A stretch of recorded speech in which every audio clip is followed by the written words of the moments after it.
que é uma amiga em comum que permitiu, conseguiu, através da mediação dela, fazer este contacto. Por isso, estes são os meus agradecimentos.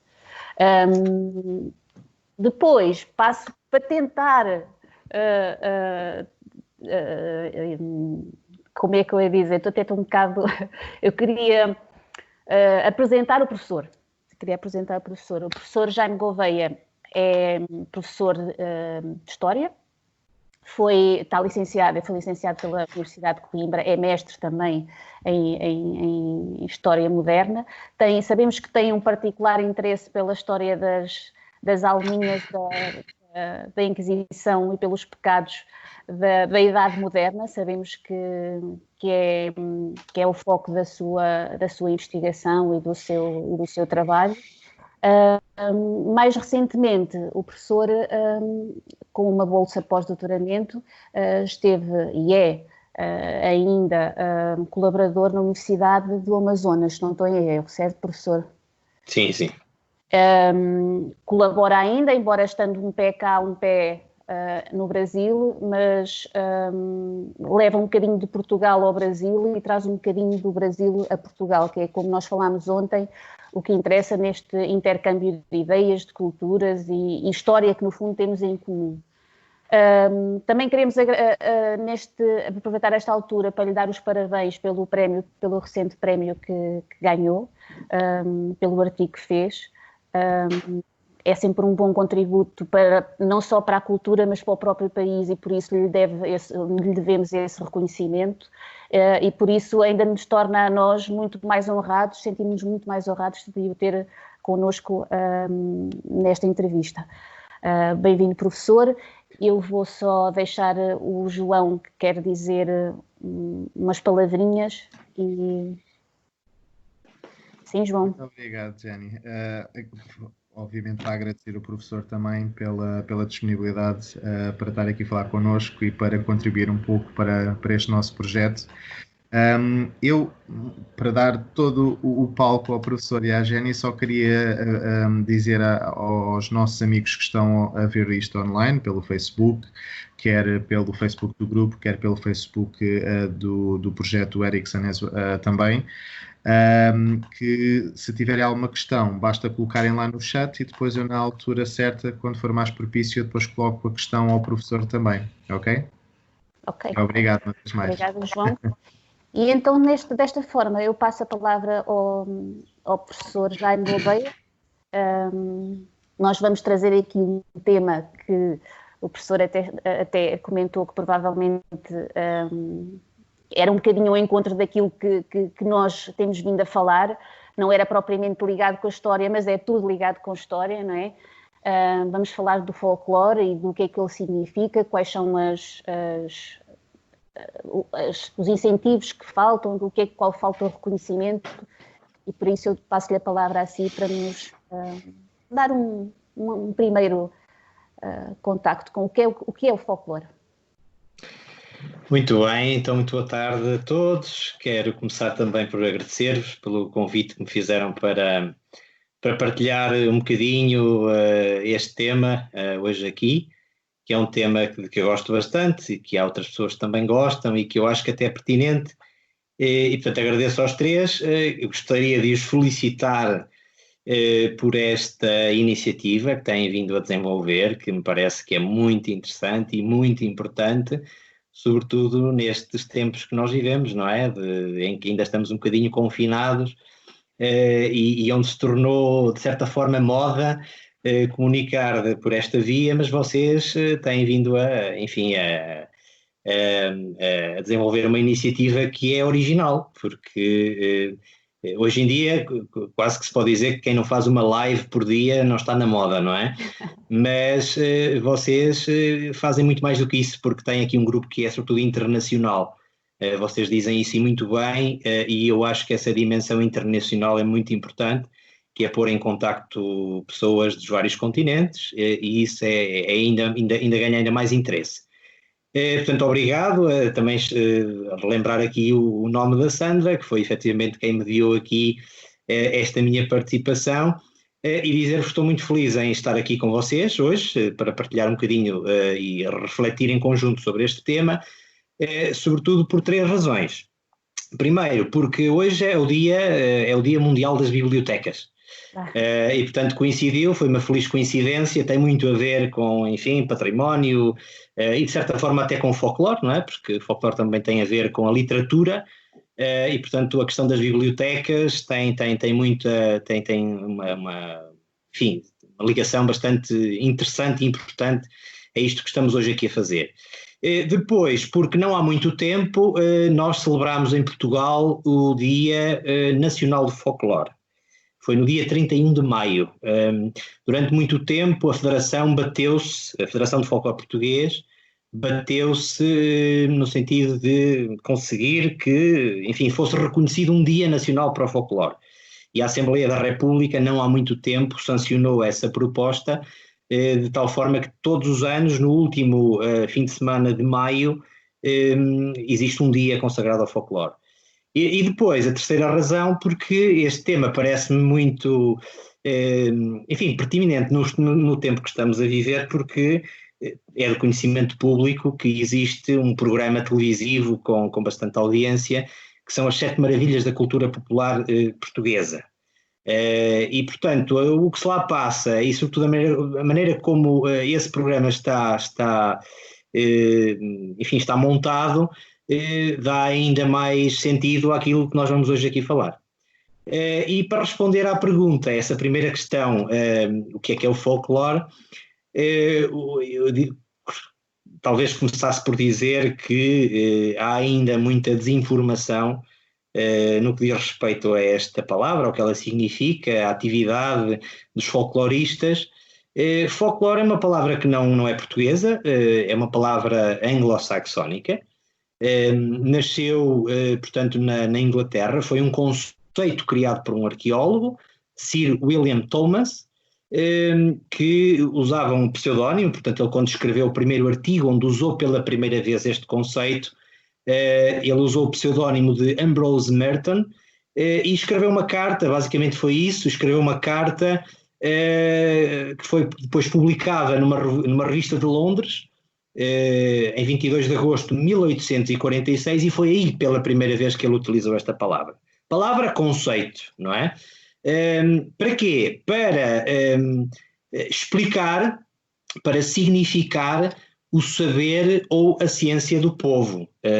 Folclore é uma palavra que se desdobra em duas: folk, povo, lore, saber ou ciência, e portanto folclore significa a ciência ou o saber do povo. E portanto os folcloristas, aqueles que se dedicam ao folclore, têm como missão estudar, desenvolver, divulgar, digamos assim, o folclore tem como principal objetivo exatamente isto, portanto, atuar no domínio da investigação, da divulgação, da salvaguarda, do quê? Exatamente da ciência do povo, do saber do povo, tudo que diz respeito ao povo. Claro que depois podemos aqui discutir um pouco o que é o povo, também há muitos debates intelectuais e teóricos acerca disso. Depois houve muita gente que se dedicou a estudar no ponto de vista da antropologia, da sociologia, até do ponto de vista da história, mas em suma é isso. Portanto, os folcloristas dedicam-se a estudar o saber do povo. Então agora as suas palavras fizeram-me lembrar, tenho 2 questões. A primeira, quando falou na salvaguarda, porque é importante que essa salvaguarda seja feita, e é importante que ela seja feita seguindo critérios e moldes específicos, para que ela não caia um bocadinho ou seja, não seja banalizada. E isto eu falo porquê? Porque muitas das vezes, e eu sou muito sincera, nós quando falamos em folclore, nós lembramos daqueles ranchinhos folclóricos que atuavam nas terrinhas pequeninas, porque a nossa ideia era muito essa, era muito reduzida a esse tema. A outra questão que eu tenho, ou seja, a primeira é como é que nós fazemos a salvaguarda dessas tradições, dessa cultura, desse saber do povo. O professor fala, inclusive, neste nosso roteiro que nós tínhamos aqui preparado, nas convenções da Unesco, e o que é que se pode fazer mundialmente para cada país, cada povo, preservar essa cultura. Por outro lado, eu tenho aqui uma questão, porque no mundo cada vez mais global e cada vez com mais movimento de pessoas de um lado para o outro, essa questão de quem é o povo coloca-se, porque vemos cada vez mais a mistura dos povos dessas mesmas culturas. Dá isso origem a uma nova cultura, ou teremos nós depois que a dividir em subculturas? Não sei se me estou a... Em que modo é que, primeiro, como podemos salvaguardar? E segundo, é como é que estes movimentos de populações, estas novas as crises e estas novas convulsões que nós vivemos hoje em dia, em que sentido é que elas podem mudar ou modificar um bocadinho o folclore de cada um dos nossos países de origem? Muito bem, obrigado pelas questões, duas questões bastante interessantes. Como é que se salvaguarda? Bom, a atividade dos grupos de folclore tem como uma das principais missões exatamente salvaguardar. Para salvaguardar tem que atuar no domínio da pesquisa, não é? Da recolha, sobretudo da recolha. Mas para isso, para explicar um bocadinho o que é que estes grupos fazem, porque como a Jane disse muito bem, começou por dizer que quando se pensa no folclore, e é de facto uma ideia que está enraizada na grande maioria das pessoas, os ranchos folclóricos e até com certo menosprezo, não é? Quando se olha para a atividade destes grupos e até a própria palavra folclore, infelizmente, está ligada a uma desvalorização que acontece em todos os setores da nossa sociedade, nomeadamente na política, em que se usa e abusa, digamos, de um conceito que é muito nobre e que significa aquilo que eu há pouco disse, mas que as pessoas entendem como uma coisa depreciativa e, portanto, usam-no em contextos completamente, enfim, não apropriados, não é? E depois eu até, mais para a frente da nossa conversa, até poderei dar alguns exemplos, enfim, de frases que são preferidas em público e que acabam depois por condicionar as pessoas, porque são ditas por pessoas que, enfim, têm alguma notabilidade e depois a tendência é seguir, não é? Costumo dizer aos meus alunos que normalmente copia-se o que é mau, é mais fácil copiar o que é mau do que é bom, curiosamente. E neste caso é exatamente isso. Mas, portanto, dizia eu, é preciso explicar um bocadinho o que é que os grupos fazem para também tentarmos perceber aqui a distinção entre o trigo e o joio. Há grupos de folclore e grupos de folclore, não é? Os grupos que pertencem à Federação, à Federação de Folclore Portuguesa, à partida, são grupos que são submetidos a uma monitorização. Para que é que existe a Federação? A Federação nasceu em 1977, já lá vão alguns anos. Grupos de folclore já existem desde os inícios do século XX, não é? Portanto, foram surgindo. Portanto, era um movimento desorganizado, que surgiu exatamente para cantarolar, para bailar, não obviamente com um objetivo de salvaguardar ou de estudar a fundo, com rigor, os costumes ou as sabenças do povo. Não era isso que estava em causa. Depois, com o Estado Novo, todos sabemos a instrumentalização que o Estado Novo fez dos grupos de folclore, com uma tentativa de fazer passar uma ideia errada acerca do nosso país, não é? Com aqueles grupos trajados, aqueles grupos do Minho, trajados com ouro, quilos e quilos de ouro ao pescoço, tendendo a fazer passar uma ideia de que Portugal era um país rico, não é? Quando não era, sabemos que não era. E essa imagem podemos até dizer que está um bocadinho, chegou um pouco até à atualidade, mas para dizer que, portanto, a Federação do Folclore Português nasce em 77, exatamente para prestar um auxílio, para regrar o movimento, para monitorizar a atividade dos grupos e para dar, digamos, um acompanhamento mais profundo. E a partir de então, eu diria que esse foi, de certa forma, o ano zero, não é? O ano em que as pessoas começaram a olhar para aquilo que se fazia de uma outra perspectiva. E foi a partir de então que se começaram a fazer recolhas numa tentativa exatamente de salvaguardar, ou seja, mais do que subir a um palco para representar umas modinhas, o objetivo dos grupos é salvaguardar. Nós não conseguimos subir ao palco trajados com o que quer que seja, se antes não tivermos passado por uma atividade intensa de recolha, de pesquisa, recolha de fontes que podem ser orais e naquele tempo, hoje em dia, infelizmente, já não há protagonistas vivos, portanto, pessoas que viveram nos finais do século XIX e nos inícios do século XX, que é, digamos, a época temporal que os grupos procuram representar, porque foi nessa altura que nasceu o conceito de folclore e com o objetivo de estudar a cultura do povo daquele período, daquele período específico, não é? Portanto há sempre um limite temporal e espacial de cada grupo, mas, portanto, dizia eu, os grupos passaram a fazer isso, e é importante, quando se sobe um palco, há todo um trabalho por trás, que normalmente o público não vê, mas um bom grupo folclore tem que fazer isso previamente. Ou seja, um grupo que represente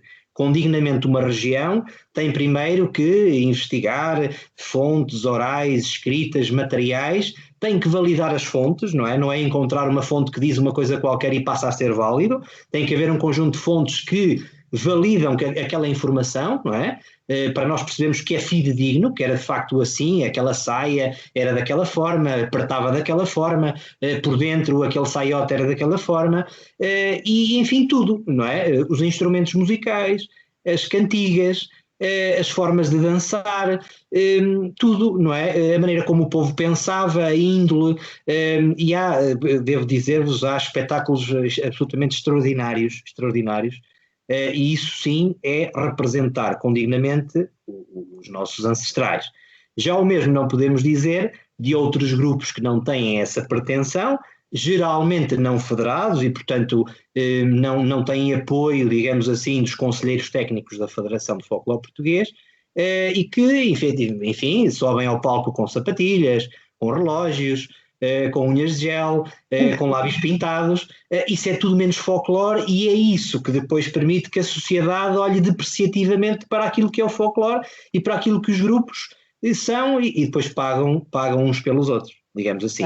Mas, portanto, para responder à pergunta, salvaguardar é o quê? É, em primeiro lugar, ir recolher, ir pesquisar, ir investigar, para depois divulgar. Não se pode divulgar sem esse trabalho prévio. Exatamente. Então aquilo que o folclore faz no fundo é a representação de uma época em si, uma época específica, aquelas tradições daquele povo específico, porque, por exemplo, depois nós no nosso país, então podemos representar o nosso país de diversas formas, de norte a sul, nós temos tradições que diferem de povo para povo. Eu lembro-me de uma vez ter passado umas férias no Alentejo, e achei muito bonito, não tem nada a ver com um grupo folclórico, mas é o folclore do povo espontâneo. E estávamos num restaurante e de repente começou aquele cantar, um canto alentejano. E começou um, depois outro, e aquilo para já foi espontâneo, não foi uma coisa que fosse organizada, não era um grupo federado, não era nada disso. Mas o contexto onde estava inserido o meio e tudo fez relembrar, ou seja, levou-nos para trás para os ancestrais deles, não é? Que nós não conhecemos, mas quando nós visitamos essas regiões achamos tão bonitos e que nos fazem perceber melhor aquela região. Ou seja, no fundo o folclore acaba por ser a contextualização daquele lugar naquela época, e a salvaguarda, no fundo, é um bocadinho isso, é manter essa representação viva. Acho que foi mais ou menos isto. Agora, a outra pergunta que eu lhe fazia é como é que nós podemos manter estas mesmas tradições, mas tendo em conta que o nosso mundo está completamente alterado e que já não somos países tão isolados como éramos antigamente. Aliás, estamos a ter esta conversa agora desta forma exatamente por isso, porque somos um mundo em total evolução e convulsão. Como é que nós conseguimos, então, desta forma, salvaguardar uma coisa que nos é tão preciosa, sem perder aquilo que nós tínhamos no passado, mas também sem deixar escapar aquilo que nós vamos agarrando agora no futuro, porque faz parte da nossa história? Claro. Sim, efetivamente, o mundo em que vivemos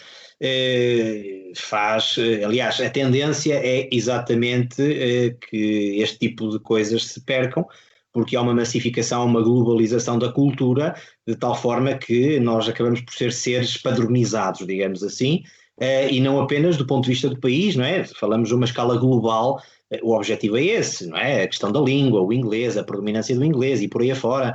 Portanto, agora, eu sou daqueles que vê, embora milite no folclore, sou daqueles que vê também a globalização num sentido positivo. Eu acho que nós ganhamos muito com isso e estamos a ganhar e vamos continuar a ganhar, desde que, lá está, saibamos também preservar e manter aquilo que são as nossas raízes. E por isso é que esta atividade dos grupos de folclore não colide nem de perto nem de longe com, enfim, o fenómeno que estamos a viver e que eu acho que é irreversível da globalização. O que eu acho é que, de facto, ao nós olharmos para as nossas raízes, termos sensibilidade para continuar a praticar determinadas tradições, a reavivá-las, não é, obviamente, no sentido de voltarmos ao passado. Durante muito tempo achou-se isso, achou-se que as pessoas que eram ligadas ao folclore tinham uma visão passada e passadista, e até um certo espírito de saudosismo, e até conotaram isso do ponto de vista político. Isso é completamente errado, não é nada disso. É um conjunto de pessoas que valoriza a sua cultura, que entende que neste mundo globalizado há espaço e deve haver espaço para a nossa identidade, para a nossa cultura, termos noção disso, até porque todos nós sabemos que somos europeus, mas também sabemos que há uma pluralidade imensa de culturas na Europa, sempre assim foi e continua a ser. Há muito que nos une, mas também há muito que nos separa, e não tem que ser forçosamente negativo isso. Eu acho que não tem que ser. Acho que é na diversidade que nós conseguimos depois catapultar aquilo que é de que cada um tem de bom, e é importante que haja essa transmissão, ou digamos esse contacto de culturas, é sempre importante, mas nunca perdermos aquilo que temos mais de genuíno, que é aquilo que nos filia a determinadas regiões. E o movimento folclore tem em conta isso, não é? As diversas formas de falar, aliás, não deixa de não ser interessante, e é o folclore que nos mostra isso. Olhando para um país tão pequeno como Portugal, a diversidade era absolutamente extraordinária. Exatamente. A maneira como as pessoas falavam, a maneira como as pessoas vestiam, e por vezes 3, 4 quilómetros, as povoações separadas por 3, 4 quilómetros limítrofes eram profundamente distintas. Pensavam de formas distintas, dedicavam-se a coisas diferentes. Sim. Isso é fantástico. Nós temos aqui o exemplo, eu vivo aqui muito perto da Nazaré, e esse é um exemplo daquilo que está a dizer, porque se nós sairmos da Nazaré para viajar, sei lá, 10 quilómetros depois, nós vemos um contraste, mas uma coisa impressionante, desde o traje, porque as antigas esposas dos pescadores que usavam aquelas saias todas, é claro que isso é mais representado nesses festivais e tudo, elas não andam sempre vestidas daquela forma, mas muitas ainda conservam essas tradições. A própria forma das pessoas falar é completamente diferente de tudo em volta, e estamos a falar exatamente isso, numa região específica, mas aliás, que alberga, em termos folclóricos, digo eu, uma riqueza enorme, porque depois temos a Nazaré, depois temos as Caldas da Rainha, depois temos, num curto espaço geográfico, neste espaço geográfico nós temos uma riqueza enorme que muitas vezes, aí está, por se calhar menosprezarmos e pela tal forma como nós usamos o conceito de folclore, como estava a dizer, relegamos isso para segundo plano, atiramos isso um bocadinho para trás como uma coisa marginal, ou seja, não lhes damos o devido valor. E aí é que eu lhe peço para nos explicar como é que o folclore é marginalizado e como é que verbalmente, não é? Nós não lhes damos o seu respectivo valor, ou seja, como é que algumas expressões surgem, mas o professor há de ter com certeza mais conhecimento sobre isso.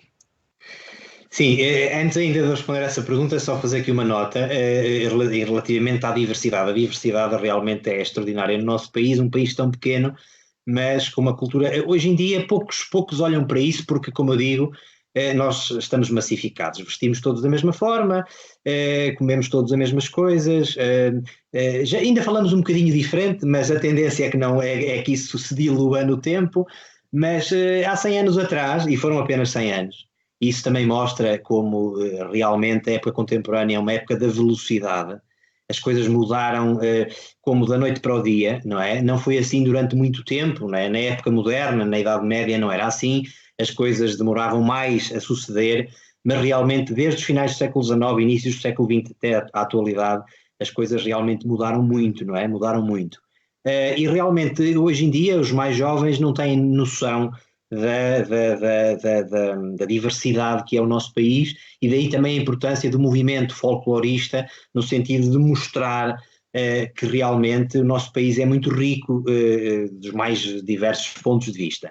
E dizer que a própria Federação de Folclore Português, atendendo a essa diversidade, e porque de facto o objetivo da Federação, a Federação é uma associação, não é? Portanto, é um conjunto de grupos que estão associados, e o objetivo é dar, portanto, é monitorizar e dar formação e dar acompanhamento para que os conselheiros técnicos consigam dar esse acompanhamento. As pessoas têm que ser especializadas naquele local, não é? Eu, por exemplo, sei muito pouco do folclore alentejano, não é a minha região, não foi essa região que eu estudei. Eu não sou conselheiro técnico da região do Alentejo, eu sou conselheiro técnico da região das Beiras, que é a minha região que eu conheço melhor e que tenho investigação feita no campo, e portanto posso prestar algum auxílio dentro daquilo que eu fui estudando.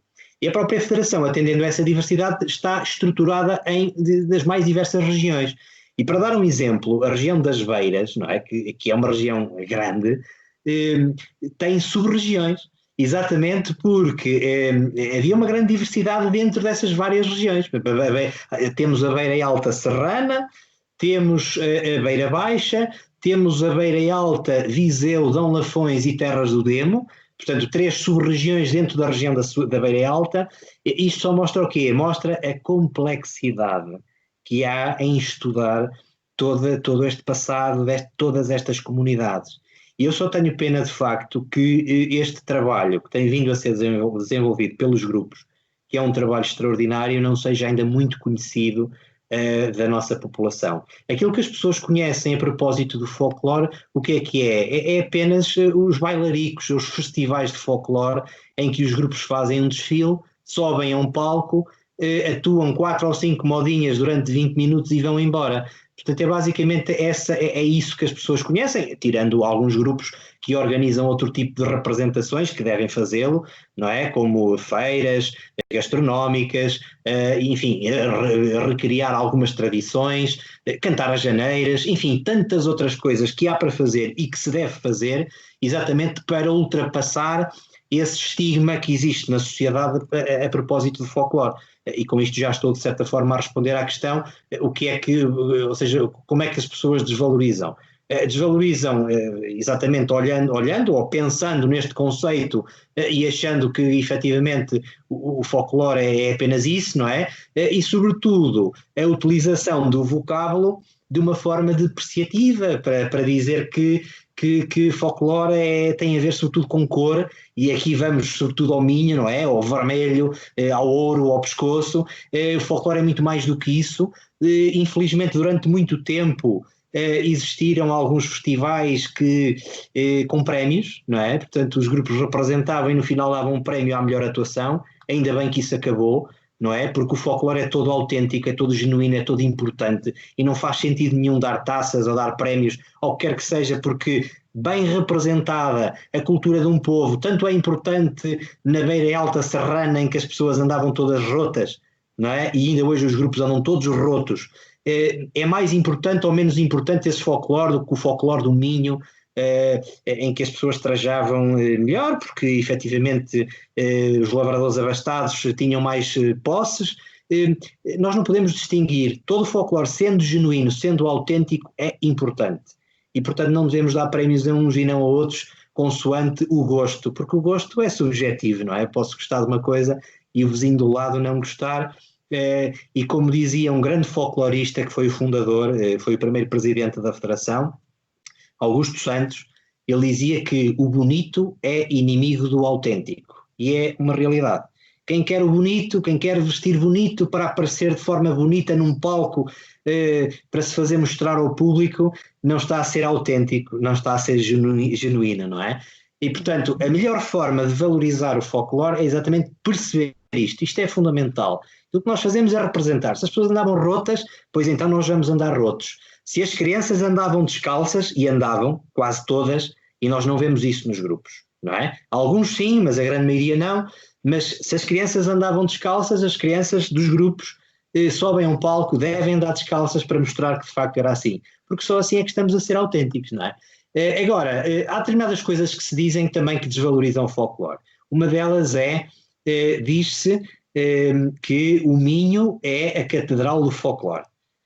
Não há catedrais de folclore, não é? A catedral de folclore tanto pode ser na vila mais remota do Algarve até à localidade mais importante de Viana do Castelo. Não é? Portanto, não há catedrais. A catedral, para mim, uma catedral de folclore é onde se represente condignamente o passado de um povo qualquer, não é?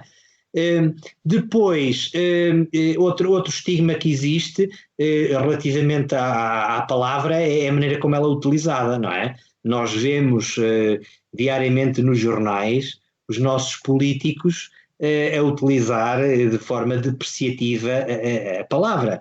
Ainda há bem pouco tempo, em abril, um deputado do PSD, eu peço desculpa estar a falar no partido, não é nada contra o partido, aliás, basta dizer que todos os partidos utilizam e têm pessoas que utilizam de forma errada a palavra, mas estou a dar um exemplo porque é talvez o mais recente.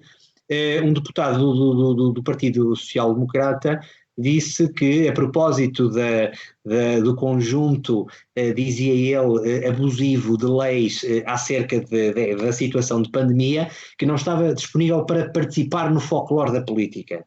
E, portanto, é este tipo de expressões, não é, que desvalorizam a palavra folclore como se fosse uma coisa pejorativa, como se fosse uma coisa má, como se fosse uma coisa a evitar.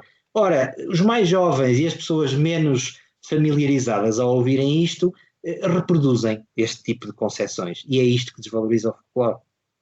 Exato, reproduzem sem saber o real significado e se nós formos ao real significado é tudo menos isso que o que esse político estava a dizer, porque era como o professor Jaime estava a dizer, que se for bonito tem que ser genuíno. E essa palavra folclore, normalmente eu olho para ela quando ela é utilizada, descontextualizada, aliás, e esse sentido pejorativo tem a ver com a representação, como uma atuação, com alguma falsidade. É isso que se pensa relativamente quando se fala que qualquer coisa é folclórica, descontextualizada do sentido da palavra em si.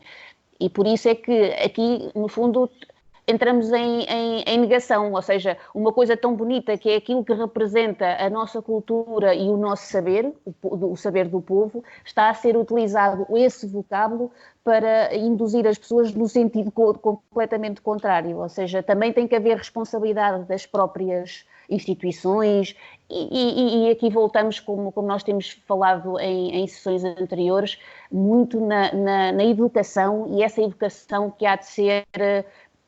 não só também em casa, parte de casa, mas tem que vir muito de trás, tem que vir serem as próprias instituições a preservar disto, digo eu, aquilo que é nosso e a demonstrá-lo. E aqui é que eu pergunto de que modo é que a Federação pode fazer chegar este tipo de conhecimento e qual é... Pode ou não aproveitar esta onda de novas tecnologias, porque nós sabemos que o futuro está nos jovens de hoje. Os jovens de hoje passam a vida praticamente a olhar para um computador ou para um telemóvel. Todas as tradições que nós tínhamos na nossa idade, e eu falo por mim, aquela coisa de chegar a casa tarde porque estávamos a jogar um jogo qualquer, que era um jogo que já vem de há anos e que os nossos pais já nos ensinaram e aquelas coisas, isso perdeu-se. Como dizia, nós temos tendência a padronizar-nos, a sermos todos iguais, a não haver essa distinção e essa feliz diversidade e a bonita diversidade que existe, por exemplo, num país tão pequenino, mas com esta diversidade toda. Como é que a Federação pode e deve, juntamente com as outras instituições, e falo instituições com mais poder ainda no nosso país, levar e fazer chegar o folclore às pessoas que, como eu, por exemplo, fazia uma ideia muito menos real do que aquilo que ela na realidade representa, a palavra e o folclore em si. Sim, muito bem. Portanto, a Federação tem, de facto, tentado esbater um bocadinho esta ideia. Claro que ainda com algum insucesso, porque são precisas mais medidas, é preciso que as pessoas, cada um de nós, cada um dos folcloristas vá transmitindo esta ideia, que corresponde, enfim, de certa forma, a explicar verdadeiramente em que é que consiste este conceito e o que é que os folcloristas fazem. Sem dúvida que, talvez, eu diria que o maior desafio da Federação é exatamente atuar no domínio daqueles grupos que ainda não cumprem determinados preceitos que deveriam cumprir e que de certa forma acabam por dar aso a este tipo de coisas, que as pessoas olhem para eles e não vejam que aquilo é um trabalho sério, porque nem toda a gente faz um trabalho sério, infelizmente. Claro que tem que ser com muita paciência, porque a Federação de Folclore Português, como eu disse, é uma associação, portanto não é sequer um organismo do Estado ou com qualquer vinculação ao Estado, não existe. Tem vindo a tentar uma aproximação ao Ministério da Cultura com algum sucesso, já existe alguma sensibilidade por parte do Ministério da Cultura para aquilo que a Federação vai fazendo, também porque a Federação, de algum tempo a esta parte, estas últimas direções, esta última direção, o Dr. Daniel Café, tem vindo exatamente a tentar uma colagem, digamos assim, até junto das universidades, para tentar mostrar que tudo aquilo que nós fazemos é, digamos, até um trabalho científico de base, portanto é uma coisa séria, não é uma coisa rigorosa, para que se comece a ultrapassar um bocadinho esta ideia. Portanto, junto de instituições, nomeadamente políticas, mas também universitárias, no campo do conhecimento, no campo da cultura, e eu diria até com algum sucesso, o reconhecimento até do ponto de vista internacional, porque em 14 de dezembro de 2019, do ano anterior, a Federação de Folclore Português foi acreditada pela Unesco como ONG, portanto, organização não governamental, no âmbito da Convenção para a Salvaguarda do Património Imaterial.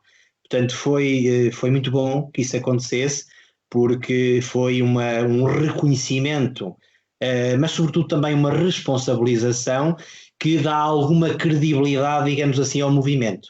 A partir de agora há que, obviamente, explorar um bocadinho essa responsabilização, porque já é uma organização reconhecida a nível internacional e, portanto, eu só espero que, do ponto de vista das nossas instituições políticas, passem a olhar de forma diferente a Federação, mas falar de Federação é falar dos grupos que estão ligados à Federação, porque são um conjunto de pessoas que organizam coisas de muito nível, pessoas das mais diversas idades, desde bebés que nascem praticamente dentro dos grupos, que nascem, crescem, casam e continuam nos grupos, pessoas que fazem toda a sua vida, digamos, dentro dos grupos, e portanto há também, digamos, também é importante potenciar o convívio intergeracional. Portanto, fazem-se coisas de grande nível, também do ponto de vista da sociabilização, e portanto eu só espero que realmente as instituições políticas deem mais valor e sobretudo apoio a este grupo, porque de outra forma eu não vejo que nós possamos dignificar este movimento. Portanto, a Federação deve fazê-lo, mas também não depende apenas de si fazê-lo. Quando fala em património imaterial, eu às vezes vejo, e nós assistimos todos os dias a um bocadinho a um desleixo, eu não vou dizer desleixo, se calhar porque soa muito, muito forte, mas uma desvalorização do nosso próprio património ou a forma como nós o gerimos. Nós, a semana passada, inclusive, falámos sobre isso. E do aproveitamento também das próprias instituições para ganhar algum dinheiro com isso, e estamos a falar de turismo, estamos a falar de todas, várias atividades. Eu imagino, estou-me a lembrar, por exemplo, de utilizarem o Panteão para fazerem festas, essas coisas todas, e aquilo que eu questiono é, se já é tão difícil para nós valorizar, e quando falo valorizá-lo realmente, não falo, temos um panteão, não, estou a falar valorizar e respeitá-lo, no fundo é respeitar. Quando já é tão difícil respeitar, ter o devido respeito por o património material, como é que nós conseguimos incutir uma ideia que não se vê, que no fundo é o nosso, é parte de nós, é alguma coisa que nos identifica, mas não é uma coisa que seja patente, ou seja, é uma coisa mais única, é um bocadinho como a religião, é uma coisa que se sente. Como é que nós somos capazes de levar essa paixão, porque no fundo é essa paixão, esse conhecimento, que ele cresça de uma maneira saudável e que possa tornar-se respeitado, não é? Porque é isso que o folclore precisa, porque é a nossa identidade. E é aí que eu vejo as dificuldades, porque eu sinto essas dificuldades diariamente. Património material e património já é tão desvalorizado às vezes, como é que nós conseguimos valorizar um património imaterial que nos identifica? E depois aí vem outra questão, que é aquilo que inclusive falávamos ontem, das pessoas também poderem experienciar, ou seja, experimentar, viver aquilo que está a falar. O professor estava a dizer que não conhece o folclore do Alentejo, mas se calhar se for lá e assistir a uma representação, vai ser, porque estuda o folclore, vai sentir se calhar aquele contexto, vai apreciar aquele contexto e a diferença que existe com o folclore que o professor conhece. Levar um bocadinho de cada região aos diferentes pontos do país poderá ser uma forma de valorizar e de respeitar esse mesmo folclore, ou seja, trocar, fazer um intercâmbio desta coisa imaterial que no fundo nos une e que nos torna portugueses, porque nós somos portugueses por isso mesmo, porque somos este conjunto de povos com as nossas diferenças, com as nossas semelhanças, mas somos portugueses porque temos este nosso folclore. Esse intercâmbio era uma das possibilidades, por exemplo? Sim, sem dúvida. Eu acho que essa é uma das vias, e é uma das vias que nós fazemos muito. Um dos critérios de organização de festivais de folclore é exatamente haver, não propriamente 4 ou 5 grupos daquela mesma região, mas haver uma diversidade para as pessoas contactarem com os outros tipos de representação e outros tipos de culturas, não é? Porque ainda há culturas muito vivas e nós conhecemos a nossa. É interessante também conhecer as outras e, portanto, trazer grupos à beira alta do Alentejo, do Ribatejo, da beira litoral, do Minho, por aí afora, é sempre importante que existam vários grupos e, portanto, levar e trazer às regiões um bocadinho dessas representações da diversidade das outras culturas é importante. E uma das vias é exatamente pela organização dos festivais. Outra das vias, e agora falando aqui também um bocadinho da responsabilização, da responsabilidade que tem a Federação, eu ainda não falei aqui, mas vou introduzir aqui esta ideia, que é da Carta de Princípios. A Federação de Folclore Português tem uma Carta de Princípios, que é um documento estruturador, é um documento norteador, não apenas para os grupos que fazem parte da Federação, mas para toda a gente que queira consultá-lo. Portanto, ele está no site da Federação, é um documento público que qualquer pessoa pode, enfim, ler, consultar, e nesse documento, nessa Carta de Princípios, que tem exatamente os princípios que norteiam este movimento, um dos princípios é a transversalidade do património. Portanto, o que aí se diz, ou de acordo com este princípio, os grupos de folclore não devem dedicar-se apenas a salvaguardar um dos tipos de património, mas todos os tipos de património, porque eles são transversais. Eles tocam-se, não é? Eles entrecruzam-se, eles estão em contacto. E, portanto, os grupos de folclore são agentes cuja missão tem como fim a sensibilização, a recuperação, a salvaguarda, não apenas de um tipo, de uma tipologia de património, mas de todos os tipos de património. E eu vou dar apenas um exemplo, que tem a ver com o trajar. é tão importante descobrir o modo como as pessoas trajavam, não é? Encontrar peças originais, fontes orais ou escritas que falem dessas peças, para nós utilizarmos essas peças, ou utilizarmos cópias, não é? Porque ninguém vai utilizar uma peça original, era um atentado à salvaguarda, nós queremos reproduzir fielmente as peças e representar, mas importa tanto isto, como importa também saber como os nossos ancestrais confeccionavam esses trajes. Exatamente. Porque se nós não soubermos como é que eles os confeccionavam, nós não vamos conseguir fazer cópias fidedignas. E, portanto, utilizando aqui duas palavras antigamente, nós temos que saber as usanças, mas também as sabenças, não é? Portanto, temos que saber o que se usava, mas também saber como se fazia o que se usava, não é? Porque os vestígios do que se usava são património material. O saber, o conhecimento, como se fazia, é património imaterial. E é aqui que eu acho que a atividade dos grupos é muito importante também para salvaguardar o património imaterial. E é por isso que a Unesco reconheceu a Federação de Folclore Português como ONG no âmbito da Convenção. Exatamente porque a atividade dos grupos é muito importante, não apenas para salvaguardar o património material, mas também o imaterial. Eu vou-vos dar mais um exemplo. Na minha zona, que é a zona da Beira Alta, portanto uma zona serrana, quando nós vemos a pastora sobe ao palco e está a fazer a meia, não é? Nós estamos a olhar para dois tipos de património material e imaterial. Material é a meia que ela está a fazer, mas ela está a fazer a meia, portanto ela sabe como é que se faz, não é? Portanto houve uma recolha para saber como é que se fazia e há uma transmissão desse saber. Isso é património imaterial, que diz respeito ao saber fazer.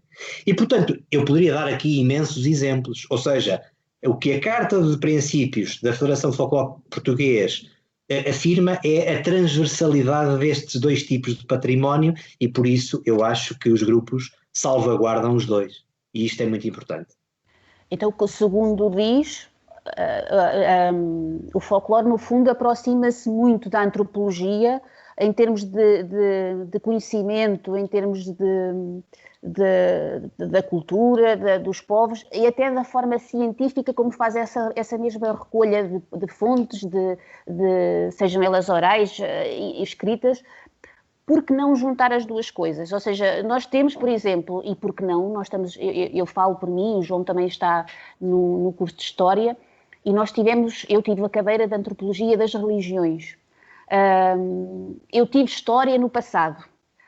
Por que não, por exemplo, entrar por aí, porque esse folclore faz parte da nossa história, faz sim parte da nossa história, por que não entrar por aí e fazer chegar talvez um bocadinho desta imaterialidade, mas materializá-la num estudo? Eu não sei se me estou a fazer entender. Ou seja, sim.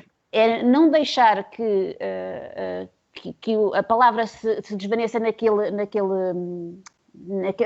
sentido negativo que nós conhecemos, mas introduzi-la logo na educação, educar as próprias crianças, logo quando elas são pequeninas, introduzi-las ao próprio folclore, à cultura delas, à herança delas. E é aqui que eu falo às vezes e já falámos disso antes, que eu gostava de ver um bocadinho de uma renovação do nosso ensino, da forma de nós ensinarmos, um bocadinho às vezes também como vemos em moldes de países europeus, e levá-lo mais, e não estamos a falar porque às vezes as pessoas têm com facilidade se caem nos extremismos e falar em nacionalismos, não, estamos a falar em preservar a nossa identidade, e se nós estamos a falar nisso, por que não introduzi-la na escola? Por exemplo, como a antropologia. Sim, eu partilho inteiramente dessa opinião. Acho que nós temos que caminhar exatamente para aí, não é? Aliás, eu comecei por dizer, foi um arqueólogo que inventou esta palavra de folclore e depois ela veio a ser muito discutida, problematizada por várias ciências, desde a antropologia, a sociologia, a própria história, mas a verdade é que ainda há um preconceito muito grande do ponto de vista científico e da academia, não é? E também do ponto de vista político, porque realmente é completamente errado pensar que, como eu dizia há pouco, os folcloristas é tudo gente conservadora ou que tenta reavivar o que quer que seja do ponto de vista nacionalista, não tem nada a ver com isso.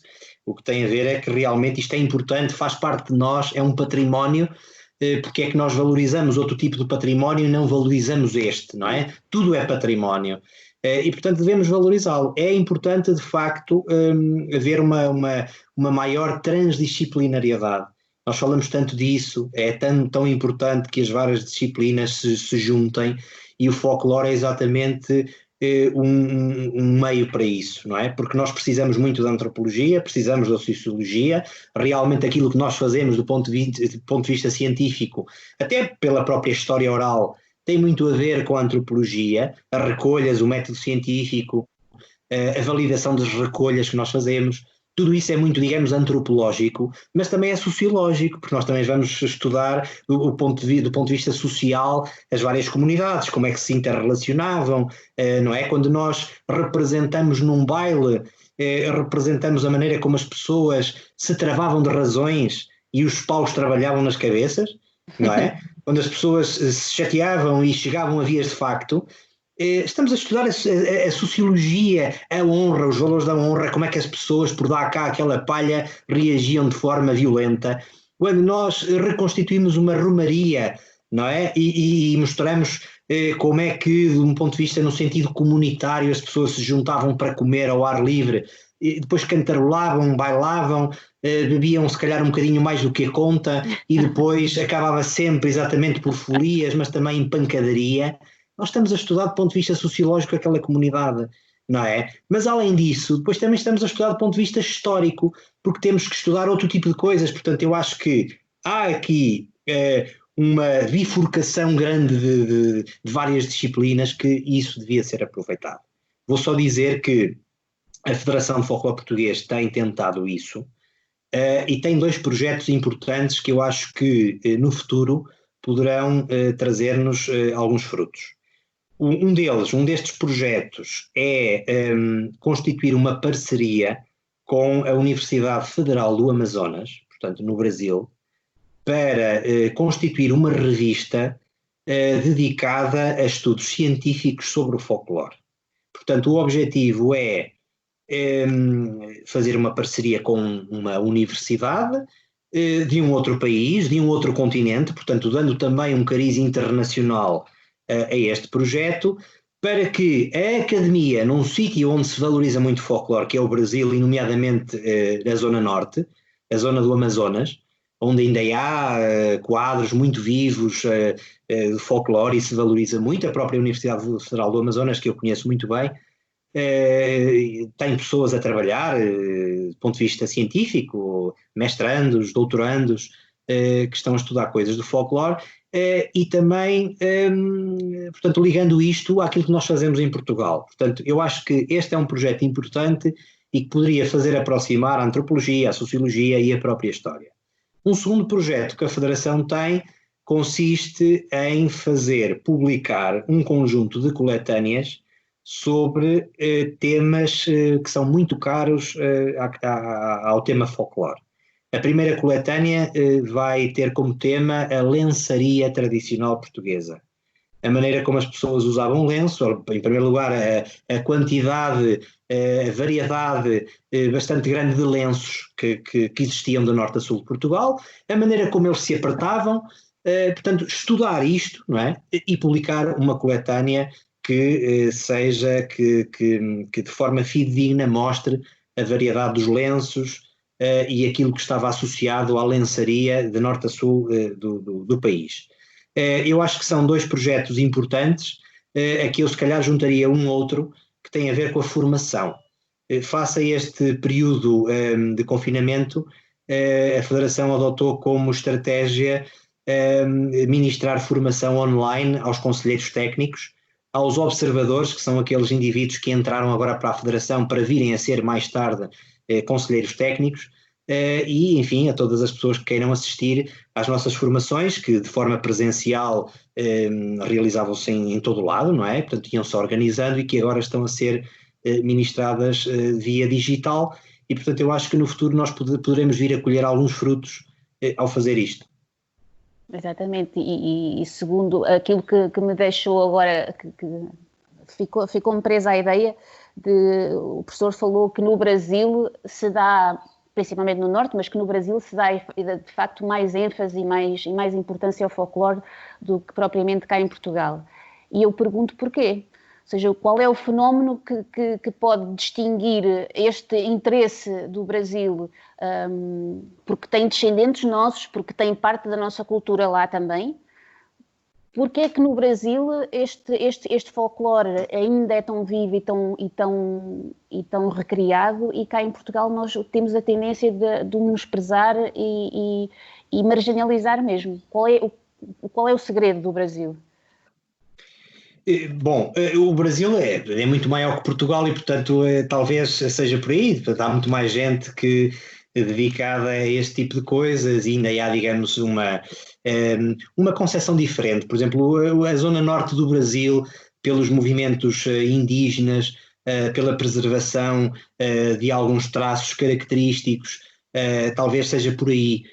Existe uma ligação mais forte ainda, digamos, à cultura ancestral, e nós fomos perdendo um bocadinho isso, não é? Portanto, nós estamos muito mais globalizados, estamos numa fase de desenvolvimento, não tanto, porque isso seria um estigma, não é? Mas estamos em contacto com outros povos, estamos mais massificados e talvez avançamos muito mais nesse capítulo do que propriamente no Brasil. No Brasil dá-se muito mais importância à tradição, e do ponto de vista, sobretudo, académico, e era aí que eu há pouco queria chegar. Eu acho que as próprias universidades que têm cursos, há uma valorização muito maior do que propriamente em Portugal. Não há propriamente em Portugal muita ligação da nossa academia, não é, aos estudos do folclore. Já tivemos em tempos, não é, até talvez por grandes figuras, Leite Vasconcelos, por exemplo, para dar aqui um caso de um indivíduo que de facto deixou uma obra notável.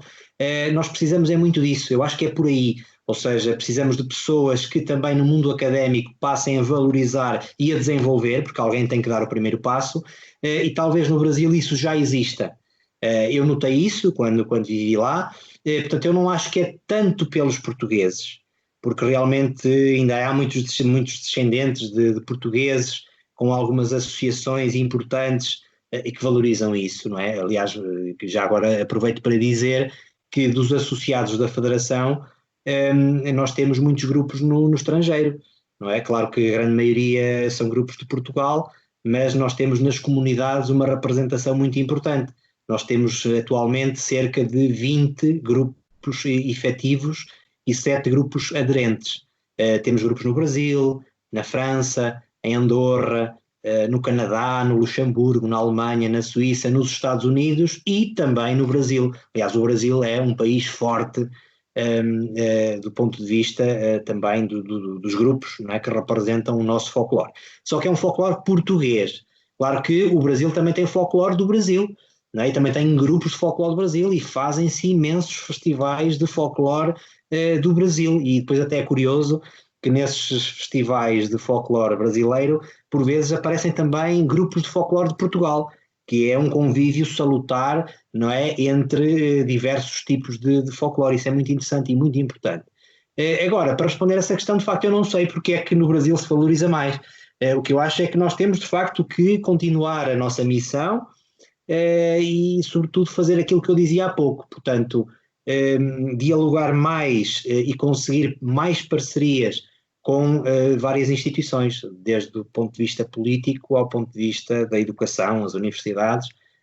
Eu acho que isso é muito importante. Eu agora vou lançar aqui uma polémicazinha, porque tinha que ser. A nossa língua faz parte da nossa cultura, da nossa identidade, certo?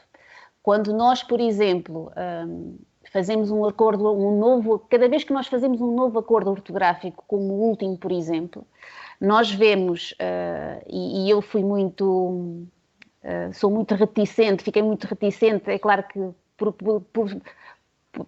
pelo facto de eu ter que fazer trabalhos académicos, levou-me a ter que usar esse novo acordo, mas quando isto vem de uma instituição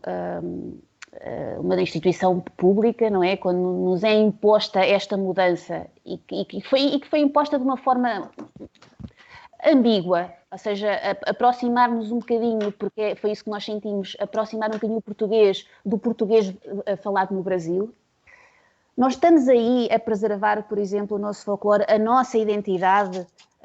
Eu não estou a falar isto por paternalismo ou por aquela ideia de ficar agarrada a valores sentimentais. Não, eu estou a falar isto porque nós temos formas de nos expressar diferentes do português falado no Brasil, porque temos coisas diferentes, somos povos diferentes, mas nós, quando mexemos na nossa língua, ou seja, numa coisa que, assim como a nossa bandeira é uma coisa que nos define, nós não estamos, de certa forma, a alterar ou a adulterar mesmo o nosso próprio folclore e esta cultura e esta identidade?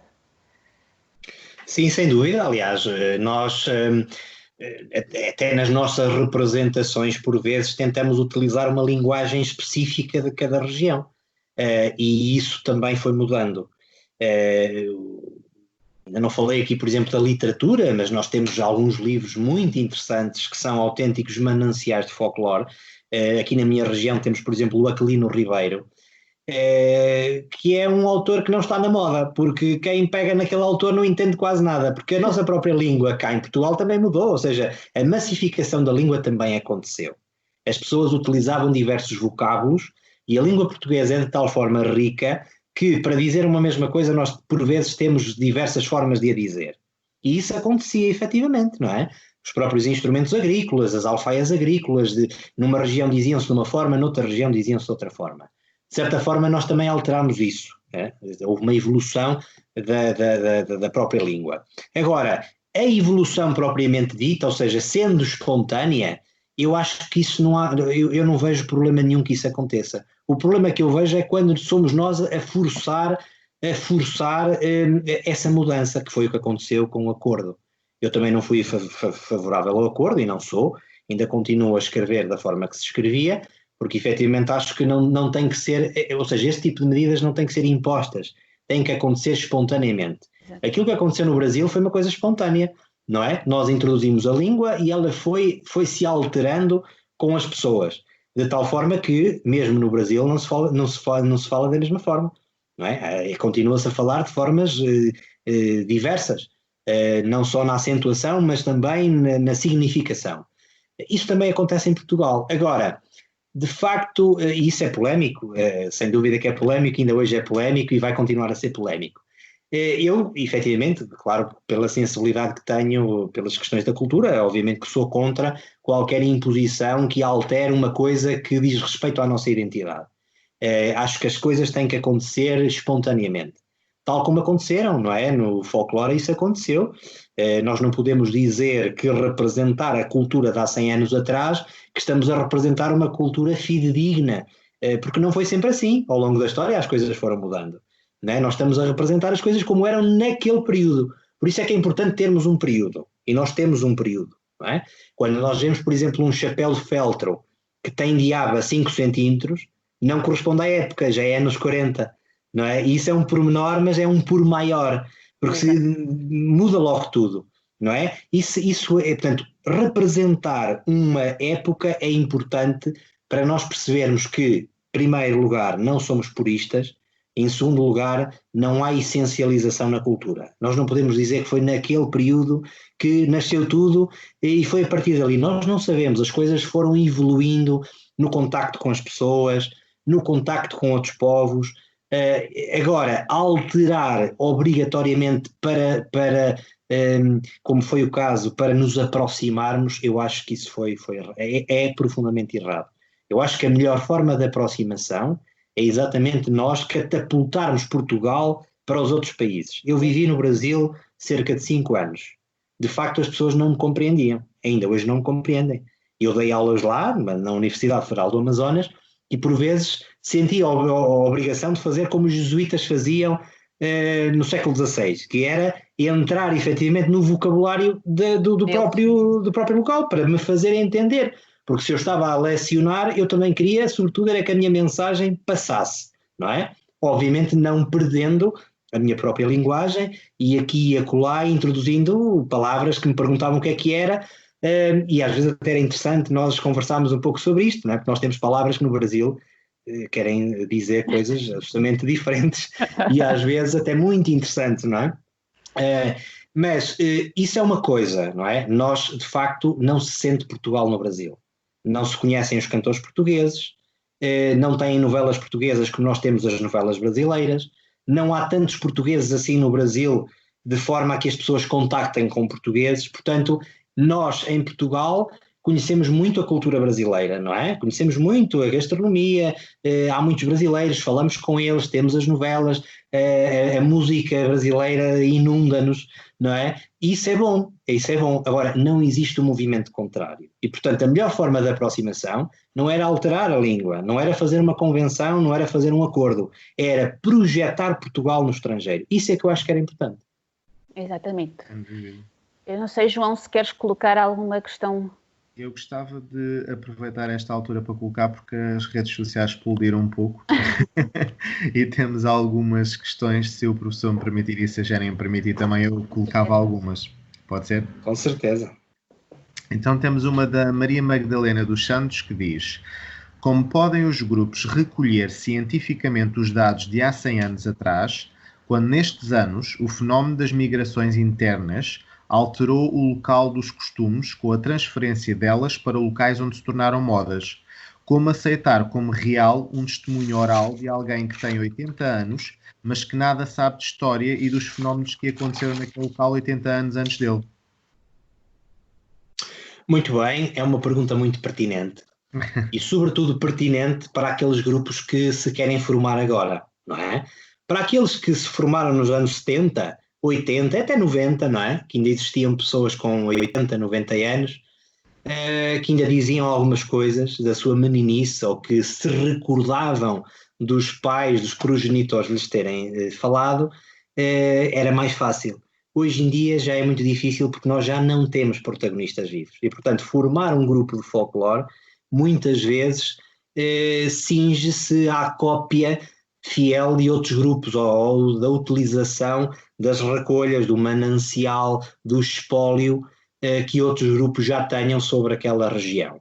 Isso acontece muito com os grupos das nossas comunidades, não é? Na Suíça, na França, por aí afora, eles não vêm cá fazer recolhas. O que eles fazem normalmente é copiar, e não é bom que se copie, desde que se copie bem, e desde que se tenham referenciais bons para copiar, não é? E que se copie o bom e não o mal, isso não há problema absolutamente nenhum em copiar, e por vezes existem quesílias entre grupos e não têm que existir, porque ninguém é, digamos, dono do património de um povo, não é? Aquilo que eu recolho não é meu, é do povo, e portanto devo disponibilizar, devo partilhar. Agora, essa pergunta é muito interessante, porque há muita gente que partilha efetivamente dessa ideia de que a atividade científica dos grupos tem a ver apenas com a história oral, e não tem. Há muitas outras fontes que devem ser convocadas para a investigação no âmbito do folclore. Eu sou, aliás, um dos grandes apologistas disso, porque sou historiador, e, portanto, eu lido sobretudo com fontes escritas, e sou uma das pessoas que até tem vindo muito a divulgar, a incentivar, a explicar como é que nós podemos recolher fontes escritas daquele período para estudarmos o folclore. E há muitas fontes escritas que nós podemos recolher que nos ensinam, que nos transmitem informações importantes acerca do folclore. E nomeadamente, eu há pouco falei da literatura e vou dar aqui novamente o exemplo do Aquilino Ribeiro. Não sei se estão aqui a ver este livro, Terras do Demo. Foi um livro que apareceu, salvo erro, em 1919, que é uma autêntica bíblia do folclore desta região da Beira Alta. As expressões que ele utiliza, os trajos que ele aqui descreve, não é? As calças de cotim, as blusas, as capuchas de burel. É extraordinário ler Aquilino Ribeiro para percebermos como é que as pessoas sentiam, como é que as pessoas pensavam, qual era a sociabilidade do povo, como é que o povo se vestia, e portanto aqui está um exemplo muito claro de uma fonte escrita que nos permite estudar uma comunidade específica. Outro autor é, por exemplo, António de Seves. Não sei se estão aqui a ver este livro também. É dos inícios do século XX. É um conjunto de novelas e que, portanto, enfim, são novelas, e poderão perguntar, então, mas nós podemos confiar na escrita, na literatura oral, sendo isto novelas? Bom, são novelas, mas nós sabemos que existem aqui alguns protagonistas que existiram mesmo, não é? A tia Mariquinhas existiu, nós sabemos isso por outras fontes. O Faca de Mato, que era uma alcunha de um indivíduo que é um protagonista de uma das novelas, o Faca de Mato existiu também. Portanto, a literatura é muito importante para nós estudarmos o folclore. Mas depois existem outras fontes notariais, os próprios testamentos, aquilo que as pessoas deixavam, as peças de vestuário que deixavam, do ponto de vista, por exemplo, do ouro, dos adereços, os registros paroquiais. Há uma incomensurabilidade de fontes que nos permitem estudar o folclore e que devem ser convocadas, e há muitos grupos que não fazem isto, é verdade, e que deviam fazer, porque por vezes este tipo de atividade requer um certo grau de especialização, nem toda a gente vai para um arquivo, não é? Para um arquivo distrital, para a Torre do Tombo em Lisboa, mas é uma via possível e importante que nós podemos convocar. Agora, perguntava também como é que nós podemos confiar numa pessoa com 90 anos que não sabe nada de história. Existe uma coisa neste método científico da recolha oral que tem a ver com a validação da recolha. Se uma pessoa com 90 anos me diz que no seu tempo os bailos eram no adro da igreja, obviamente que eu tenho que entrevistar mais 4 ou 5 pessoas que me digam exatamente a mesma coisa, porque senão eu não posso confiar naquele dito daquela testemunha. Portanto, há uma validação da recolha que tem a ver exatamente com a procura de novas fontes, e é assim que nós validamos uma recolha. Certíssimo, e inclusive a Clean Ribeiro acho que é um bom exemplo para ler. Eu tenho família que mora na antiga casa dele, na Casa Grande de Romariguens, e sempre foi alguém que me interessou imenso descobrir um pouco mais. Outra questão que nós temos de Elder Maurício é: a raiz do folclore está relacionada de alguma forma com rituais ancestrais pagãos, ou a sua origem é distinta destes rituais? Sim, ou seja, nas nossas tradições nós temos, obviamente, há muitas coisas nas nossas tradições que têm raiz pagã, não é? E, portanto, nós ao reproduzirmos esse tipo de tradições, de certa forma estamos a reavivar essas tradições que são tradições pagãs, não é? Portanto, sim, eu acho que, sem dúvida, o folclore também tem muito a ver com isso.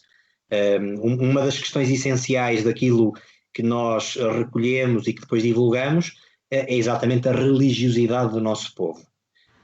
E na religiosidade do nosso povo nós vamos encontrar imensas raízes do paganismo.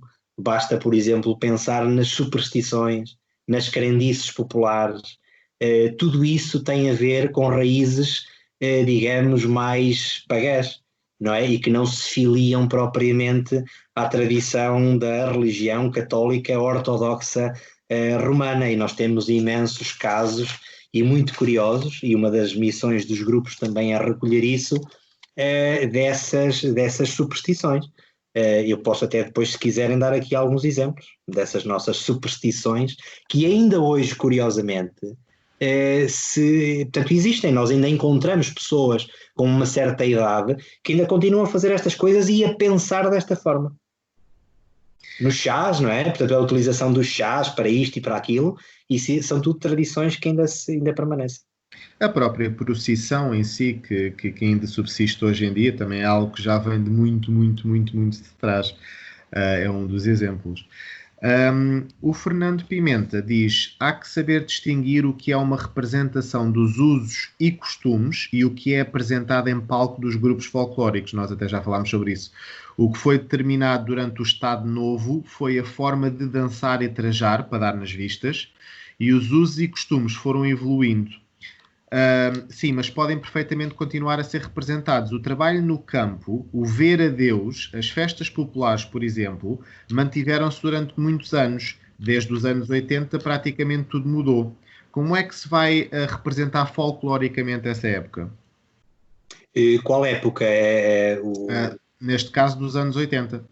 Dos anos 80. Pois, isso já foge um bocadinho, digamos, à missão dos folcloristas, não é? Portanto, como o folclore nasceu naquele período específico, há um entendimento da nossa parte de que nós devemos, de facto, cingir-nos àquele período. Claro que em história, a cronologia, ou seja, nós não podemos definir balizas cronológicas muito rígidas, porque se eu falo de Lisboa, certamente que nos anos 20 mudou tudo, não é? Porque, aliás, a própria questão da Belle Époque e, portanto, Lisboa, os grandes centros urbanos foram muito mais suscetíveis às mudanças, mas isso não acontece, por exemplo, numa aldeia da beira interior, em que nós vamos encontrar tamancos com testeiras de ferro praticamente até aos anos 70, não é? E, portanto, é preciso saber distinguir e saber, sobretudo, por isso é que eu dizia que é importante na missão dos grupos saber aquilo que se representa. Tem que haver sempre uma cronologia e um espaço.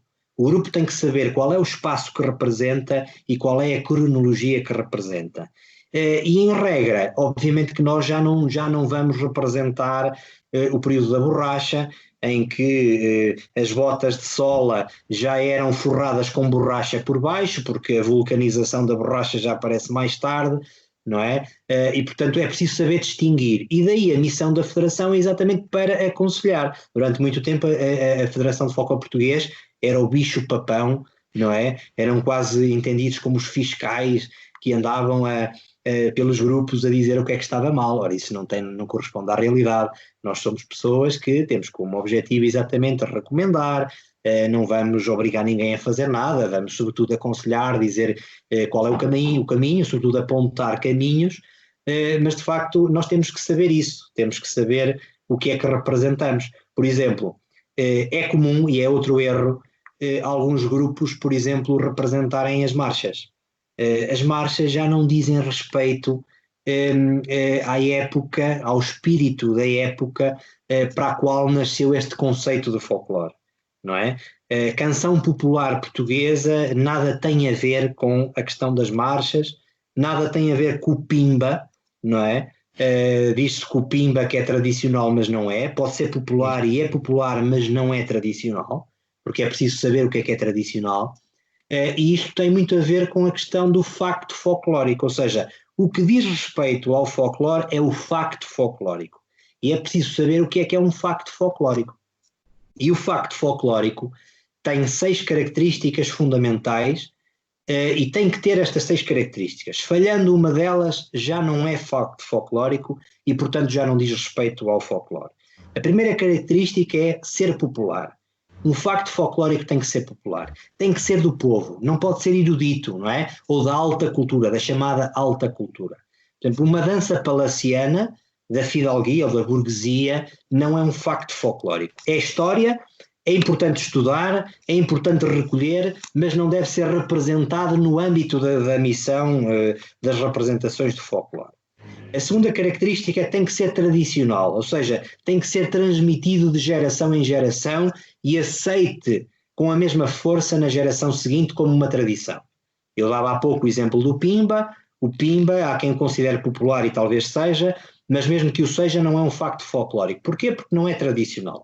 Não é fundado ou conservado na tradição, não está popularizado na tradição, não foi transmitido entre várias gerações num tempo suficientemente longo ao ponto de ser costumeiro, além de não ser anónimo, que é outra das características que eu já vou dizer.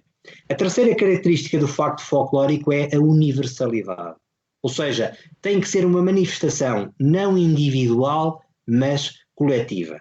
Não deve ser um caso excepcional, mas deve ser a regra naquele povo. Eu vou-vos dar um exemplo. Aqui há uns tempos eu fui visitar um grupo numa aldeia da Beira Alta, onde nos finais do século XIX se assistiu a um dos primeiros casos em Portugal de travestismo. Eu refiro-me à Ana Custódia das Neves, que ficou conhecida para a posteridade como a mulher-homem da Granja do Tejo. Até 1870, anos 70, 79, 80, ela viveu sempre como António. Era o António. Era assim que ela era conhecida. Até que depois se descobriu que era mulher O caso foi, como devem calcular, um autêntico escândalo numa localidade tão pequena como aquela. Veio a ser inclusivamente um caso estudado pela ciência médica da época, que não estava obviamente avançada e não havia conhecimentos acerca do caso, mas a verdade é que esse caso ficou naquela localidade e ainda hoje toda a gente sabe deste caso. E então o que é que aquele grupo de folclore fez? Quando subia ao palco, tinha uma mulher vestida de homem e contava para quem estava a assistir, contava aquela história. Ora, isso é errado porquê? Porque o caso da Ana Custódia foi excepcional naquela comunidade e, portanto, não é um facto folclórico. Foi único. O facto foi único, não é? E, portanto, é importante do ponto de vista histórico, nós devemos recolher, devemos estudar, devemos conhecer, mas não devemos representar como uma coisa do ponto de vista folclórico. A quarta característica é que tem que ser anónima, ou seja, nós não sabemos quem é que inventou nem quando inventou. Foi transmitido de geração em geração, ninguém sabe quem é que é o autor, nem quando surgiu. E as marchas, nós sabemos, têm autor, são composições, não é? São composições. A quinta característica é que tem que ser funcional. Nós, se olharmos para a época, as coisas eram funcionais, funcionavam. Se vemos alguma coisa que era disfuncional, em que a bota não batia com a perdigota, é porque alguém inventou, tem mão de alguém, não é? Alguém adulterou. E isso acontece muito, nós vemos quando há uma dança muito rocambolesca, não é fidedigna. Já tem a mão dos chamados ensaiadores do Estado Novo, que apimentavam muito aquelas danças para serem mais corridas, mais faustosas, e isso não é mais bonito, lá está, não é? E a última característica tem que ser espontâneo. Não pode ter sido ensaiado, não pode ter sido criado propositadamente com um determinado propósito, como as marchas. As marchas são coisas feitas, têm posições rígidas, estão formatadas para aquele efeito específico. Portanto, isto é que é um facto folclórico. Tendo estas 6 características, é um facto folclórico. Não tendo uma delas, já não é. No caso das marchas, podemos dizer então que são tradicionais, mas não folclóricas, por assim dizer, usando estas características. Outra das perguntas, e já estamos quase no fim das perguntas, aliás, esta até é um comentário bastante interessante do Nelson de Santiago, que diz: na Beira Baixa, cada vez menos pessoas sabem tocar adufo. Eu tenho mas não levo muito jeito. E a Margarida Madalena, novamente, ela coloca uma questão que é um dos problemas graves que os grupos hoje somam a muitos porque atravessam, e é a falta dos novos membros, pois a juventude desvaloriza cada vez mais o folclore, não participa e nem o vê. Será que estamos em risco de acabar com essas tradições? Pois, em relação ao adufo, eu acho isso muito interessante, porque realmente é uma coisa muito característica. Aliás, eu penso que é a Câmara Municipal de Idanha Nova que tem uma revista cultural intitulada ADUF, exatamente para preservar, para salvaguardar, e portanto é muito interessante. Eu há uns anos atrás recebi essa revista. E a única coisa que se tem que fazer é de facto aprender, aqui há uns anos atrás o Inatel tinha políticas muito interessantes ligadas à questão da musicologia, de ensinar a tocar estes instrumentos tradicionais, porque realmente já há muito pouca gente a saber, não é? Tocar uma rebeca, tocar o adufo, talvez não seja assim.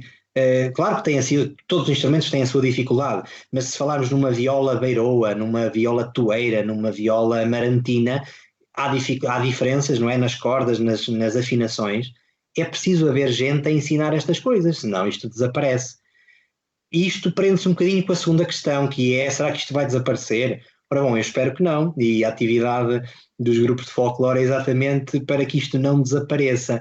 Agora, sem dúvida que nós temos que transmitir isto às novas gerações, e sem dúvida que as novas gerações têm muitas outras coisas para fazer do que propriamente ao sábado à noite ir para uma associação ensaiar estas modinhas, não é? Porque há muitas outras atividades, há muitas, muito mais apelativas provavelmente, e portanto nós temos que saber captar esta gente nova, estas novas gerações para o folclore.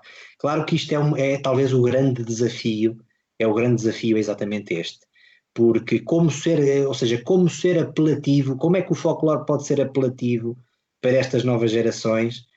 sobretudo quando nós sabemos que não podemos subir a um palco com batom, com unhas de gel, com tatuagens, com brincos.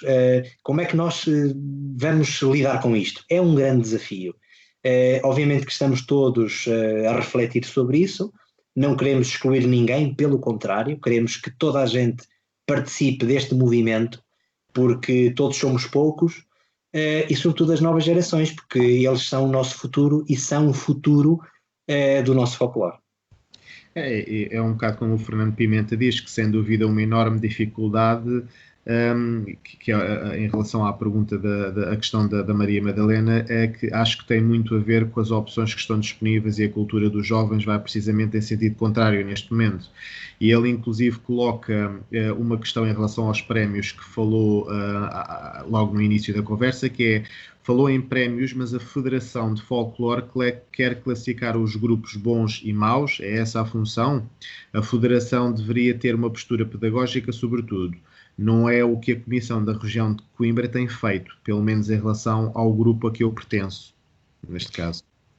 Sim, é um comentário muito interessante, porque realmente é outro estigma. Aliás, há um conjunto de estigmas, há um conjunto de ideias feitas e mal feitas acerca desse tipo de coisas e dessa atividade.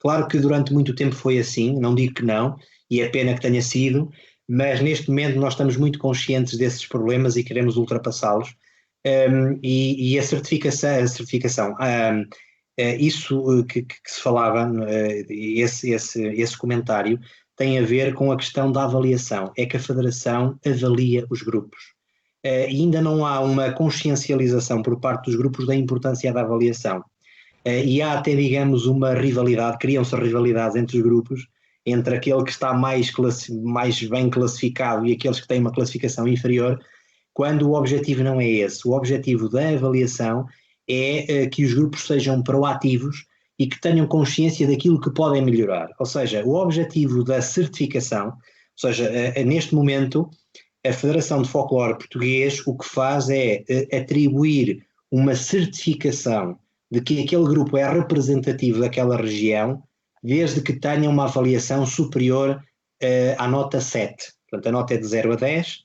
Todos os grupos que tiverem nota igual ou superior a 7 são grupos representativos, ou seja, representam condignamente aquela região. Claro que há uma grelha avaliativa, que é subjetiva, como em tudo na vida. Eu sou professor, a minha vida é essa. Uma das minhas funções, talvez uma das mais difíceis, é de facto avaliar. Eu avalio centenas de alunos por ano.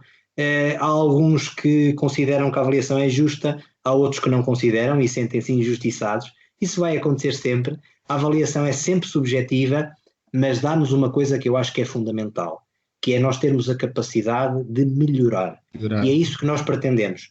Ou seja, a avaliação que a Federação põe em prática não é uma competição entre grupos, não é? Pois por vezes nós vemos no Facebook, nas redes sociais, os grupos a dizerem que têm mais que os outros. Não é para isso. Isso é subverter o sentido da avaliação.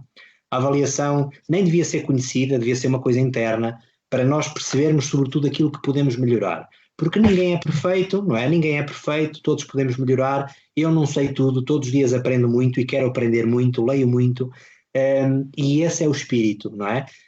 Do ponto de vista da Federação, não temos pessoas que acham que sabem tudo, pelo contrário, nós aprendemos diariamente com os grupos, aliás, aprendemos muito, muito com os grupos, com as investigações que fazem, com as recolhas que fazem, e isso é muito importante. Portanto, a avaliação não é para isso, e era importante que nós conseguíssemos fazer alojar no cérebro esta ideia, e eu acho que vamos conseguir, sinceramente. Eu acho que com a missão que estamos neste momento a ter, e vamos conseguir mostrar que o objetivo é exatamente evoluir. Eu, da minha parte, para finalizar, só gostaria de deixar uma sugestão e obviamente questionar o que é que o professor acha. Em relação ao folclore, eu, por exemplo, tive duas experiências, e até já referi isto numa entrevista anterior, que foram duas experiências extraordinárias. Uma foi na Noruega e outra foi na Bulgária, sendo que a da Bulgária foi das que eu tive mais gosto. Eles têm muitos museus ao ar livre, o qual eles geralmente chamam-lhe museus do folclore. E depois, dentro desses museus, tem diversas cabanas ou casas, tal como eles tinham antigamente, como eram feitas antigamente. E no caso particular da Bulgária, tinha pessoas já de uma certa idade dentro dessa casa a explicar às pessoas que lá entravam como é que, por exemplo, eles na altura faziam os tapetes ou como é que eles na altura faziam as lãs e permitiam às pessoas usar e tocar e fazer também eles próprios.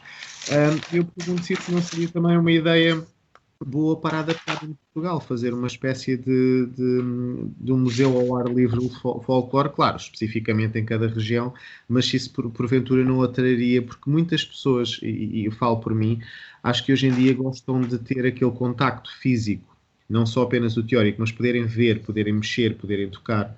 Não sei o que é que o professor acha. Sim, acho isso muito interessante. De facto, não conheço casos desses por aqui, admito até que possam existir, mas eu não conheço, e acho que é muito interessante isso. É um bocadinho aquela ideia da oficina, não é? De estar, de palpar, de entender, fazendo, participando. Por vezes isso acontece mais em algumas representações que alguns grupos fazem, em que convocam as pessoas a participar. E por vezes isso é interessante, as pessoas sentem-se envolvidas e adquirem uma sensibilização maior. Eu acho que sim, acho que isso é interessante e acho que é importante, e nós tínhamos todas as condições para o fazer. Nós já temos muitos museus etnográficos e é importante tê-los, se calhar alguns não tão conhecidos do que outros, não é? Mas esses museus ao ar livre não temos. E é uma coisa que talvez se use mais, de facto, nesses países. Eu recordo-me a certa altura ter visitado a Letónia e assisti a um museu que não tinha nada a ver com folclore, era um museu de arte contemporânea, mas era ao ar livre. E havia workshops exatamente para as pessoas participarem naquilo, e era muito interessante, não é? Sobretudo para a população mais jovem, talvez seria uma via, não é? De envolver as pessoas. Correto, obrigado. Só para dizer que o Fernando Pimenta agradeceu pela resposta e agora vou deixar a Jenny para fazer as considerações finais. Obrigado, professor. Eu já queria agradecer, foi muito, muito rica esta nossa conversa, aprendi imensa coisa que não, e de facto desconhecia. Ainda estava lá do lado do rancho folclórico, com a identificação do folclore em geral. E queria também reforçar aquilo que o João estava a dizer, e acho que sim, essas oficinas, eu acho que Portugal tem todos as condições, e nós temos tanto turismo que podemos aproveitar nesse sentido de dinamizar mais a nossa cultura e de mostrar dessa forma. Se calhar é a maneira mais rápida que eu vejo de tentar salvar ainda aquilo que nós temos, que é muita coisa e que é muito precioso mesmo, e de certa forma unindo um bocadinho o turismo às camadas mais jovens, porque cada vez mais se movimentam entre países, porque peço desculpa, mas o meu gato acabou de passar à frente do meu computador. Cada vez os jovens cada vez viajam mais e cada vez também, e isso é notório, se interessam mais pelas culturas dos próprios países, e isso vê-se. Eu tenho uma amiga minha que se farta de viajar e uma das preocupações dela é perceber o país para onde ela vai, e se calhar era uma das formas de nós conseguirmos preservar isso, era agarrar naquilo que nós já temos e torná-lo uma vantagem em vez de uma desvantagem, porque o que eu vejo é um bocadinho o turismo a descaracterizar a cultura portuguesa.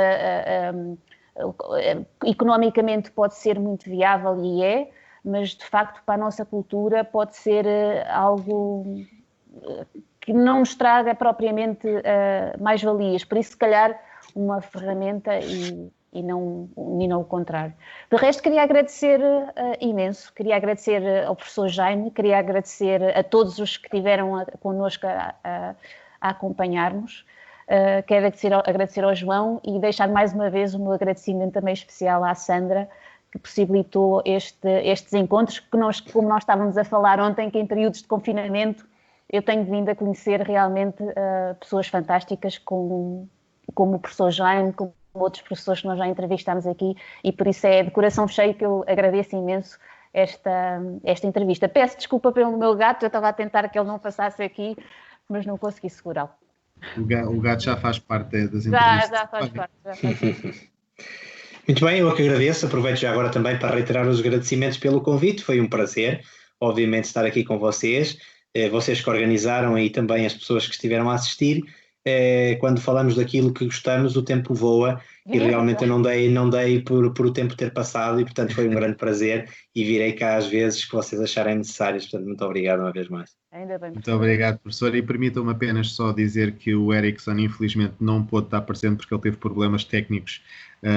Pronto, com o computador é estas coisas das novas tecnologias também têm esse lado, mas ele agradece também ao professor pela sua disponibilidade. Muito obrigado. Obrigado. Professor. Obrigado. Até à próxima. Até à próxima, obrigado.